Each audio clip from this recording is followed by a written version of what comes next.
Luoy lang ko sa iya karon kay, alam niyo, Tatay Digong, sanay yan na may nurse.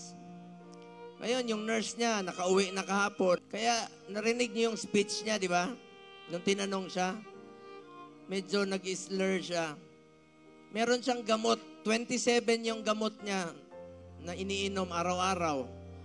Na ngayon, hindi na binigay sa kanya. Yung nurse niya, pinauwi, walang nag-aalaga sa kanya. Nangungulila po ang Pilipino. Kaya balukon, lisod kayo ni, muratag na wadaan o gamahan. Si Kitty, nastorya na ako itong isa kaadlaw. Kaya balo ba kayo sa iyang gitubag sa ako? Yun niya, Ninong Bong, wala na akong tatay. Ikaw muna ang tatay ko ngayon. Pero wag kang umiyak, sabi niya. Ngayon ang panahon na magkaisa tayo, straightforward tayo. At be strong tayo. Sana naman po, huwag niyong kalimutan si Tatay Digong. 80 years old na si Tatay Digong. Sa tinuod lang.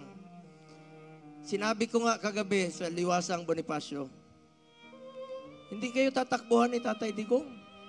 Nahirapan na nga siya maglakad. Nakasungkod na nga. 1 linggo wala siyang medisina. Nahirapan si Tatay Digong. Nahirapan si Tatay Digong.